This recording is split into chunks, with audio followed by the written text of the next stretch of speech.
메시지 성경 빠른 통독. 오늘 말씀은 느헤미야서 개요에서 4장까지입니다.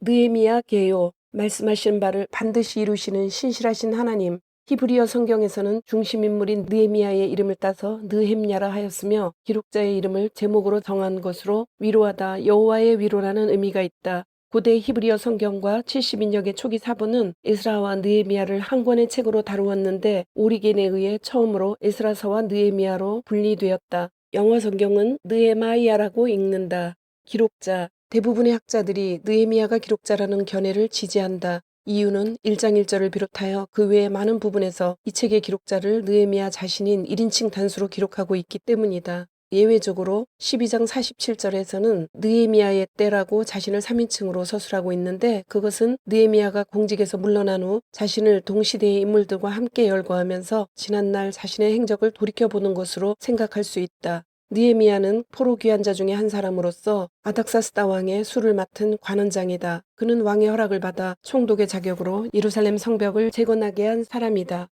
기록 배경. 에스라서와 느헤미야서 그리고 에스더서의 역사적 배경과 가장 밀접한 관계를 지닌 나라는 바사 페르시아 제국이며 그 중에서도 고레스로부터 아닥사스다 1세까지의 기간이다. 왜냐하면 이 기간 동안에 고레스와 아닥사스다 1세 치하에서 수르바벨과 에스라 그리고 느헤미야의 인도 아래 세 차례의 포로 귀환이 이루어졌고 성전 건축과 성곽 중축이 이루어졌으며 성경에서는 아하수에로라고 표기하고 있는 다리오 1세의 아들인 크세르크세스를 배경으로 에스더서가 기록되었기 때문이다. 기록연대. 느헤미야서의 기록연대는 느헤미야가 활동하던 당시인 BC 444년에서 425년경으로 보는 것이 가장 타당한데 엘레판틴 파피루스에서 이 사실이 명확하게 드러났다. 이 사본들을 보면 느헤미야 12장 22절에 요하난을 당시의 예루살렘 제사장으로 기록하고 느헤미야를 가장 괴롭혔던 산발랏의 아들들을 BC 408년에 사마리아의 통치자로 기록하고 있는데 이는 느헤미야의 활동 시기 직후의 일이다. 기록 목적.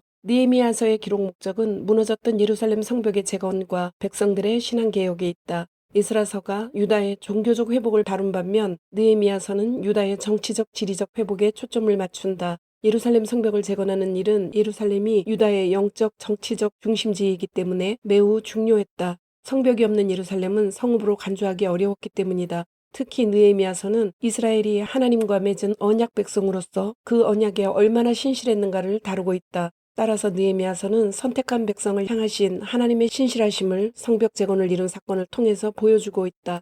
예루살렘 성벽 재건은 반대하는 세력이 상당히 우위에 있어서 뚫기 어려운 난관이었다. 그럼에도 불구하고 느헤미야는 한 손에는 병기를 잡고 한 손으로는 일을 하여 드디어 52일 만에 성벽 재건에 성공한다. 느헤미야는 하나님의 선하신 도우심 속에서 성벽 재건을 마치고 하나님의 율법책을 낭독한다. 그리고 신실하신 하나님 앞에 백성들을 언약 백성으로서 언약 임봉식을 거행함으로 백성들의 신앙개혁을 이끌어냈다. 예루살렘 동포들이 대적들에게 고통을 당한다는 소식을 들은 느헤미야는 슬픔으로 금식 기도를 하고 3차 귀환을 인솔한다. 그는 성벽과 성문을 재건하고 율법을 낭독한다. 그리고 백성들에게 안식일을 바르게 준수할 것을 촉구하며 이방인과의 결혼을 정리한 후 하나님께 기도하는 것으로 마무리한다. 느헤미야 1장. 느헤미야가 예루살렘을 위해 기도하다. 하가랴의 아들 느헤미야의 회고록이다. 때는 20년 기슬루월이었다. 당신하는 수사궁전에 있었다. 그때 막 내 형제인 하나니가 동포 유대인 몇과 함께 유다에서 왔다. 나는 그들에게 사로잡혀 오지 않고 유다에 남아있는 유대인들의 상황이 어떠한지 예루살렘의 형편은 어떠한지 물어보았다. 그들의 대답은 이러했다. 그 지방에 남아있는 사람들은 사정이 그리 좋지 못합니다. 그야말로 형편없지요. 예루살렘 성벽은 허물어진 채로 있고 성문들도 불에 탄 채 그대로 있습니다. 이 말을 듣고서 나는 주저앉아 슬피 울었다. 슬픔에 잠긴 채 며칠 동안 금식하며 하늘의 하나님 앞에 기도했다. 하나님, 하늘의 하나님, 주님의 언약에 충실하시며 주님을 사랑하고 주님의 명령에 순종하는 이들에게 신실하고 크고 어미로우신 하나님, 저를 보시고 제 말을 들어주십시오. 주님의 종 곧 이스라엘 백성을 위해 밤낮으로 중부기도하며 이스라엘 백성의 죄를 자백하는 이 종의 기도에 귀를 기울여 주십시오. 주께 범죄한 자들 가운데는 저와 제 조상도 있습니다. 우리는 주님을 하찮게 대했습니다. 주께서 하라고 하시는 대로 하지 않았고 주님의 명령을 따르지 않았으며 주님의 종 모세에게 주신 결정들을 존중하지도 않았습니다. 그럴지라도 주님의 종 모세에게 하신 말씀을 기억하여 주십시오. 너희가 나를 반역하면 내가 너희를 사방으로 흩을 것이다. 그러나 너희가 내게 돌아와서 내 말대로 행하면 그 흩어진 사람들이 어디에 가 있든지 내가 그들을 다 모아서 내 이름을 나타내려고 택한 곳에 돌려놓을 것이다. 여기 그들이 있습니다. 그들은 주님의 종이며 크신 능력이 주께서 극적으로 구해내신 주님의 백성입니다. 주님, 제 말을 들어주십시오. 주님의 종의 기도를, 주님을 경외하기를 기뻐하는 모든 종의 말을 들으시고 서로 하여금 형통케 하셔서 오늘 제가 왕에게 원하는 바를 얻게 해 주십시오. 그때 나는 왕의 술잔을 맡아보고 있었다. 2장. 아닥사스다 왕 20년 니산월이었다. 술을 올릴 시간이 되어 나는 술을 가지고 들어가 왕께 따라 드렸다. 그때까지 왕 앞에서 어두운 모습을 보인 적이 없었으므로 왕께서 내게 물으셨다. 어째서 얼굴이 어두운 것이냐? 어디 아픈 것 같지는 않은데 무슨 우울한 일이라도 있느냐? 그 말에 나는 몸둘 바를 몰라 왕께서 만수무강하시기를 빕니다. 제 조상이 묻힌 성읍이 폐허가 되고 성문들이 모두 잿더미로 변했다고 하니 어찌 우울하지 않겠습니까? 하고 아뢰었다.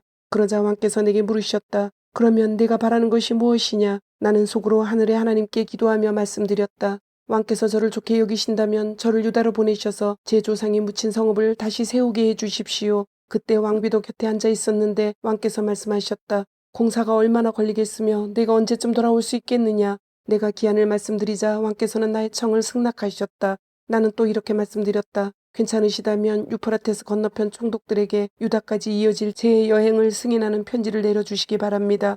또 왕의 삼림 관리인 아삽에게 명령을 내리셔서 성전 옆에 있는 성체와 성벽과 제가 살 집에 들보로 쓸 제목을 공급하게 해주시기 바랍니다. 네, 하나님의 너그러우신 손이 나를 도우셔서 왕께서 나의 청을 들어주셨다. 나는 유프라테스강 건너편 총독들을 만나 왕의 편지를 보여주었다. 왕께서는 호위 기병대까지 함께 보내주셨다. 호론 사람 산발락과 암몬 사람 관리 도비아는 이 소식을 듣고 몹시 못마땅해 했다.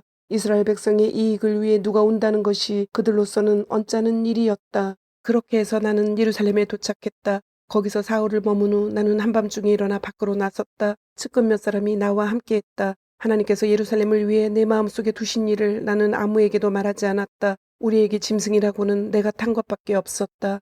나는 야음을 틈타 골짜기 문을 나서서 용의 샘을 지나 거름문에 이르는 예루살렘 성벽을 둘러보았다. 성벽은 허물어지고 성문들은 불탄 채 버려져 있었다. 거기서 샘 문으로 건너가 왕의 연못에 이르자 내가 타고 있던 나귀가 지나갈 공간이 없었다. 그래서 나는 골짜기를 타고 올라가며 어둠 속에서 성벽을 계속 살핀 뒤에 골짜기 문을 통해 되돌아왔다.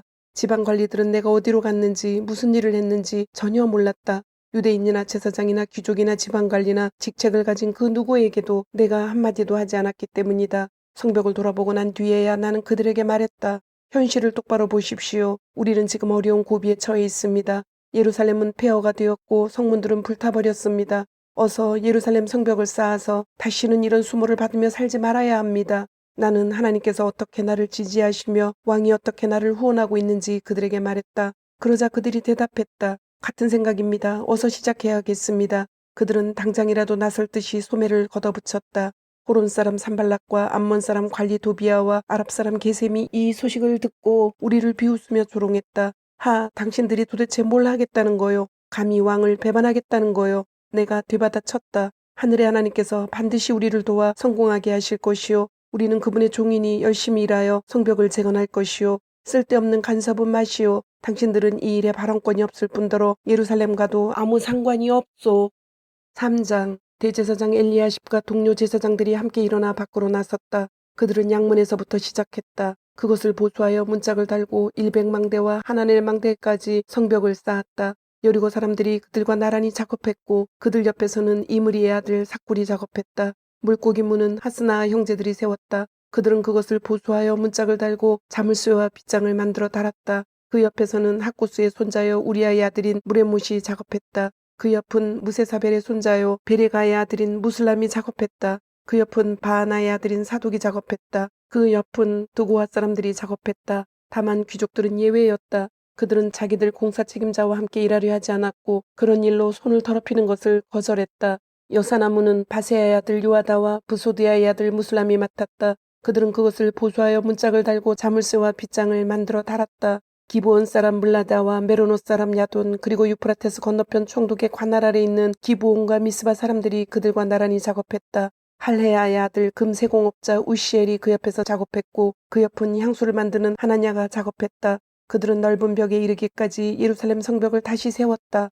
다음 구간은 예루살렘 반쪽 구역의 책임자이자 후루의 아들인 르바야가 작업했다. 그 옆으로 하루마베 아들 여다야가 자기 집 앞에 성벽을 다시 세웠다. 하삼느야의 아들 핫두스가 그 옆에서 작업했다. 하림의 아들 말기야와 바한 모압의 아들 핫숲은 풀무망대가 포함된 다른 구간을 보수했다. 그 옆에서 작업한 사람은 예루살렘 나머지 반쪽 구역의 책임자이자 할로에스의 아들인 살룸과 그의 딸들이었다. 골짜기 문은 산우아 마을 사람들과 한운이 맡았다. 그들은 그것을 보수하여 문들을 달고 자물쇠와 빗장을 만들어 달았다. 그들은 계속해서 거름문에 이르기까지 성벽 450m를 보수했다. 거름문 자체는 베탁게렘 구역의 책임자이자 레갑의 아들인 말기야가 맡았다. 그는 그것을 보수하여 문짝을 달고 자물쇠와 빗장을 만들어 달았다. 샘문은 미스바 구역의 책임자이자 골호세의 아들인 살룬이 맡았다. 그는 그것을 보수하여 지붕을 얹고 문짝을 달고 자물쇠와 빗장을 만들어 달았다. 그는 또 다윗성에서 내려가는 계단에 이르기까지 왕의 동산에 있는 실로암 연못의 벽을 다시 세웠다. 그 다음은 베슬 반쪽 구역의 책임자이자 아수북의 아들인 느헤미야가 맡았다. 그는 다윗의 묘 바로 앞에서 연못과 영웅들의 집에 이르기까지 작업했다. 그 다음 이어지는 부분은 레위인들이 바니의 아들 루훔 밑에서 작업했다. 그들 옆에서는 그일라 반쪽 구역의 책임자인 하샤바가 자기 구역을 맡아 다시 세웠다. 그 옆으로 그일라 나머지 반쪽 구역의 책임자이자 헤나닷의 아들인 빈누이가 그 레위인들의 형제들과 함께 작업을 이어갔다. 무기고 언덕배기 앞에서부터 모퉁이까지의 구간은 미스바 구역의 책임자이자 예수아의 아들인 에셀이 다시 세웠다. 모퉁이에서부터 대제사장 엘리야십의 집문까지는 삿배의 아들 바룩이 맡았다. 학고수의 손자여 우리아의 아들인 무레못은 엘리야십의 집문에서부터 엘리야십의 집 맨 끝까지 맡았다. 거기서부터는 주변의 제사장들이 작업을 이어나갔다. 베냐민과 학술은 집 앞에 성벽을 작업했고 하나니아의 손자여 마하세야의 아들인 아사랴는 집 옆쪽의 성벽을 작업했다. 아사랴의 집에서부터 구성 모퉁이까지의 구간은 헤나닷의 아들 빈누이가 다시 세웠다. 우세의 아들 발랄은 모퉁이와 망대 맞은편을 작업했는데 망대는 수비대 뜰 근처의 위 왕궁에서 튀어나와 있었다. 그 옆으로 바로스의 아들 브다야와 오벨 언덕에 사는 성전 봉사자들이 동쪽 수문과 큰 망대에서부터 망대 맞은편 지점까지 작업했다. 튀어나온 큰 망대에서부터 오벨 성벽까지의 구간은 드고아 사람들이 맡았다. 말문 위로는 제사장들이 작업했는데 각 제사장이 자기 집 앞에 성벽을 보수했다. 그들 다음으로 인멜의 아들 사독이 자기 집 앞에 성벽을 다시 세웠고 그 다음은 동문 문지기 스가냐의 아들 스마야가 다시 세웠다. 그 다음은 셀레마의 아들 하나냐와 살랍의 여섯째 아들 한운이 다시 세웠다. 그 다음으로 베리게의 아들 무술람이 자기 헛간 앞에 성벽을 재건했다. 금세공업자 말기야는 성전 봉사자들과 상인들의 집에까지 그리고 검사문과 모퉁이 다락까지의 성벽을 보수했다. 모퉁이 다락과 양문 사이는 금세공업자와 상인들이 보수했다. 4장 산발랏은 우리가 성벽을 다시 쌓아 올리고 있다는 말을 듣고 노발대발하며 유대인들을 비방했다. 그는 사마리아인 측근들과 군대 앞에서 거침없이 말했다. 이 비천한 유대인들이 지금 무엇을 하는 거냐? 하룻밤 사이에 모든 것을 정상으로 되돌릴 수 있다고 생각하는 건가? 생각만 하면 건축 제재가 나온다더냐? 옆에 있던 암몬 사람 도비아도 합세했다. 그러게 말이에요. 도대체 무엇을 쌓겠다는 거지? 여우 한 마리만 올라가도 무게를 이기지 못하고 산산이 무너져 버릴 텐데. 느헤미야는 기도했다. 사랑하는 하나님, 우리의 기도를 들어주십시오. 우리가 이토록 멸시당하고 있습니다. 제발 저들의 조롱이 저들 머리 위로 되돌아가게 해주십시오. 저들의 원수들이 저들을 붙잡아서 다시는 돌아올 수 없는 땅에 전리품으로 끌고 가게 해주십시오. 저들의 죄악을 용서하지 마시고 저들의 죄를 없애지 마십시오. 저들이 건축자들을 모욕했습니다. 우리는 성벽을 보수하고 쌓는 일에 속도를 냈다.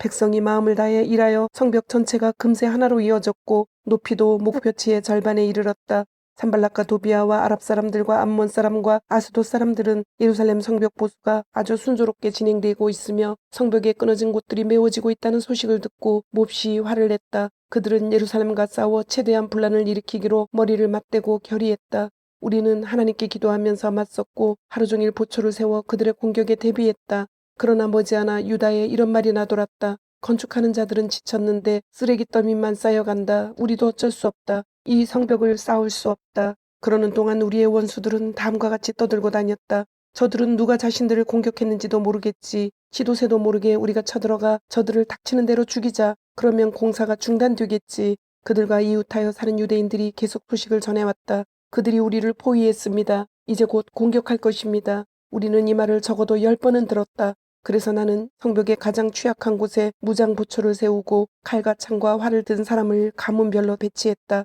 나는 상황을 살핀 뒤에 일어나서 귀족과 관리와 다른 사람들에게 말했다. 그들을 두려워하지 말고 크고 두려우신 주님을 기억하십시오. 그리고 여러분의 형제와 자녀와 아내와 집을 위해 싸우십시오. 원수들은 우리가 그들의 계략을 모두 알고 있다는 것도 하나님께서 그 계략을 무산시키셨다는 것도 깨닫게 되었다. 우리는 다시 성벽으로 돌아가 작업에 임했다. 그때부터 우리 젊은이들 가운데 반은 일을 하고 나머지 반은 창과 방패와 활을 들고 갑옷 차림으로 보초를 섰다. 관리들은 성벽 재건 공사를 하는 모든 유다인들의 후방을 지켜주었다. 일반 일꾼들은 한 손에는 연장을 다른 한 손에는 창을 들었다. 성벽을 쌓는 사람들은 허리에 칼을 차고 일했다. 나는 제때 경보를 울리기 위해 나팔수를 곁에 두었다. 나는 귀족과 관리와 다른 사람들에게 말했다. 공사가 워낙 커서 우리가 서로 성벽을 따라 흩어져 있습니다. 나팔 소리가 들리거든 소리나는 곳으로 달려와 합류하십시오. 하나님께서 우리를 위해 싸우실 것입니다. 우리는 동틀 때부터 별이 뜰 때까지 일했고 우리 가운데 반은 창을 들고 일했다. 나는 또 백성에게 이렇게 지시했다. 밤에는 각 사람이 조수들과 함께 예루살렘 안에 머무르며 보초를 서고 낮에는 일을 하십시오. 나와 내 형제와 내 일꾼과 나를 지원하는 보초를 비롯한 우리 모두는 옷을 입은 채 잠자리에 들었고 물을 들어갈 때도 손에서 창을 놓지 않았다. 주님, 오늘도 말씀을 주심을 감사드립니다. 주신 말씀대로 오늘 하루도 주님의 모습을 닮아가며 말씀대로 순종하며 살도록 은혜와 용기를 주옵소서. 예수님의 이름으로 기도드립니다. 아멘.